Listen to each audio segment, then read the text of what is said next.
right, next slide. I'll tell you. All right, you're good.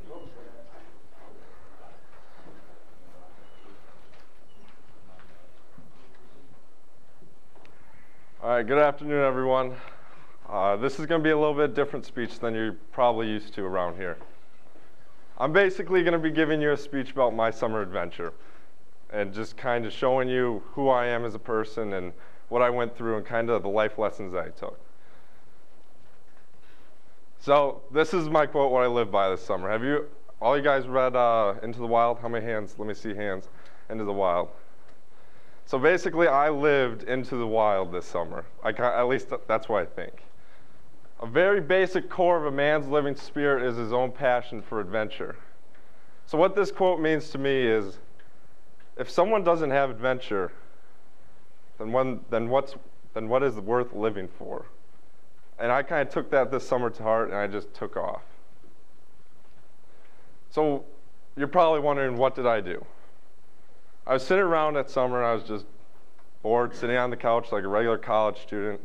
I kind of disregarded everything the school has taught me about waking up every day, getting going, and showing what I have to offer. And basically, I took off. Told my parents on a Sunday I'm leaving, and I took off on a Wednesday. So it was very spontaneous. Our generation is very known for being very spontaneous. So it was a matter of 3 days I thought this trip in my mind. And some of the things I learned on this trip, what I'll be displaying throughout this PowerPoint, is life lessons. Why not take a trip? We're young, we're dumb, and sometimes stupid, and this trip most definitely was, in some eyes, stupid. Summer blues. Get a little bored over summer, take off, leave. So my idea this time around was, I'm going to take a trip. I don't know where I'm going, but I took a train ticket, and I knew a destination, generally. Never been camping before. Grabbed my buddy's Boy Scout stuff and took off. No camping experience. The most camping experience I've ever had was in my backyard with my sister. Like no big wild adventure, but I just said, you know what, I'm tired of life just sitting around and go camping. It's time to grow up. I was still pretty immature. I mean, Nabir taught me a lot, definitely. But my dad always teased me. He goes like, oh, you're not going to do anything. You're just going to be sitting around here like a lazy college student. And you know what? He just kept on taking that in my head. It was like, I can't take this anymore. So it was time for me to grow up and become a man and figure out my own path. And this is kind of the way I showed my parents of growing up and who I was. So on this trip, you'll be seeing pictures throughout this slide of ridiculous selfies of me and just kind of weird, just bizarre pictures of me. It's really kind of obscure what I was doing out here. So as you can see, I'm on a train. I was on a train for about 1 day and 3 hours. I just met a lot of people on the train. If you want to know more about the stories, more in depth, you can come talk to me after this speech. Views from the train. So where was I going? I had a general idea where I was going. I was going to the Great Glacier National Park. No idea what I'm doing, like I said before. All I knew is I was going to be in Glacier National Park. I had no idea what each day brought to me. Never been camping before, like I mentioned before. So all this pitching a tent, Daddy did it when I was younger. Figuring out what's for dinner at night, parents did it for me. And just kind of the whole scheme of camping and roughing in general. Had no idea. So as you can see in this picture, I have a ruck on my back. I was a pretty novice packer, packing my first ruck. I had about 75 pounds on my back, a little bit ridiculous for the trip I was doing. Next. So here's where my adventure starts. I got off the train and said, I didn't really say it, but you know what I mean. Put my thumb out and I said, you guys going west? Hopped in a car and went to my first campsite. This was the exit of my first campsite. Here's my entrance into Glacier National Park. And all these pictures are from strangers. I don't know anyone out there. I have no recollection of anyone in probably 100-mile radius of me. Next. So some of my trip statistics. 65 miles hitchhiking with a stranger in a car, unknown, just doing it, just whatever. I was like, I'm going to rely on my social skills to get where I want to be, and I'm just going to do it. 40 miles on foot. Each day I hiked 7-day trip, so it was roughly about 5 miles, 6 miles each day, but more so other days. 7 days, 6 nights. I didn't have a shower. I didn't have the necessities of everyday life. So I was pretty stinky by the end of my time on this trip. And this is kind of where people go like, you're a little crazy. So I set out on this trip not knowing what the essentials of camping is. My parents were like, what are you going to pack to eat? I'm like, oh, I'll just find stuff out there. It's no big kind of deal. No joke. I brought a loaf of bread and peanut butter. That is it. I thought I could survive off of that for a week.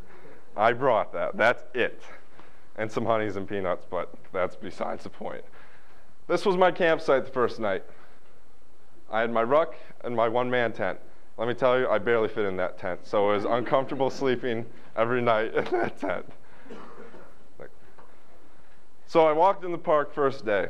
Didn't really know what to expect, and there comes a sign. You can keep filtering through the pictures. I'll go back one. So I didn't really know what to expect of this park. I didn't really do too much research on it. I just kind of took off, like I said before. And this is the first view I got. I sat on that beach for an hour and a half, just cleared my mind, just kind of appreciated what God gave this country. And my trip began.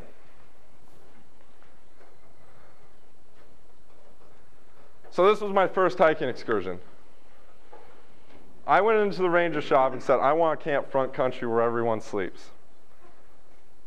I had a sense this ranger had a new kind of feel to his job and everything around him. So he was like, oh, well, you can camp up here. And I'm like, I want to camp here. He had no recollection that I was a novice at this at all. So he sent me up a 5-mile mountain ruck, basically, and it was about 20 miles up road. So I hopped in some stranger's car, put out my thumb, and was like, I need to get to this place so I can start my trip up the mountain.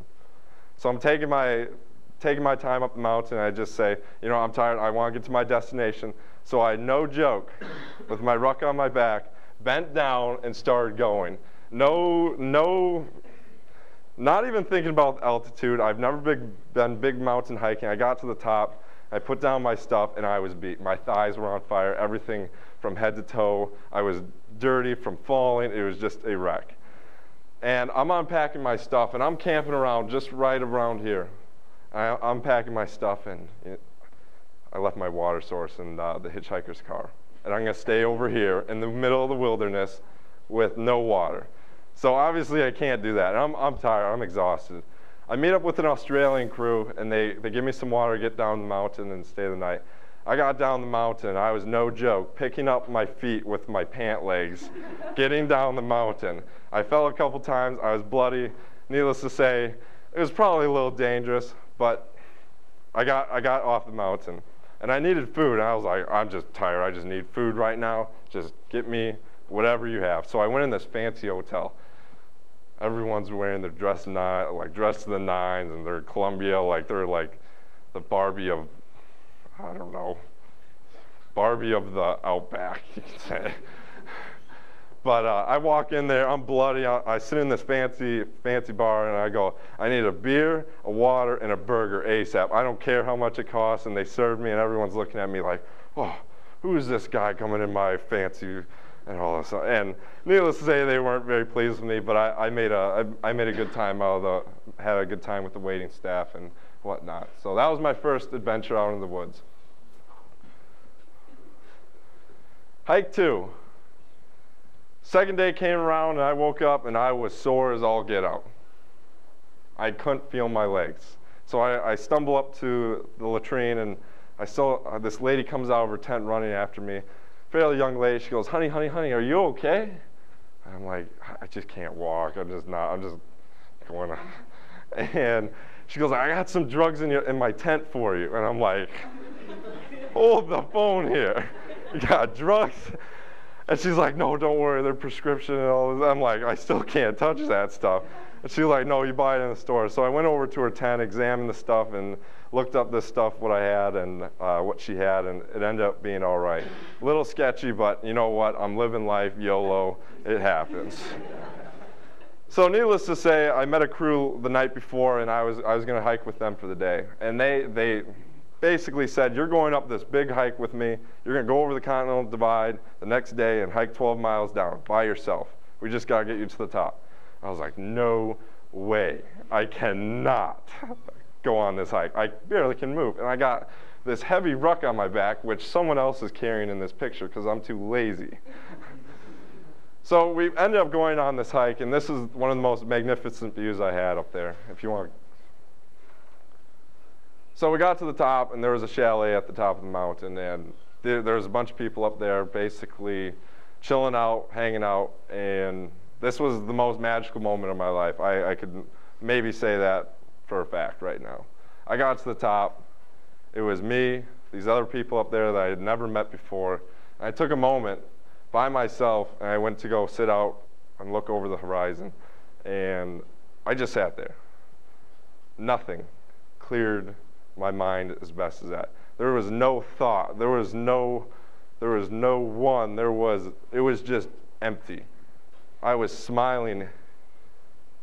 It's just so, I can't even describe it to you because it was so magical on top of that mountain.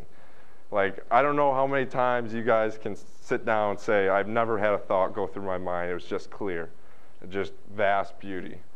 And that picture was taken right after I had a Skittles, and those were the best dang Skittles of my life, let me tell you that much. Along the way, I met friends. I had to use my social skills to get along, get around, and kind of function because, quite frankly, if I didn't meet people, I probably wouldn't have survived out there. Because their stories, their tales, their knowledge of camping gave me a lifetime experience in a week and gave me the knowledge I have for my next trip that I'm planning right now.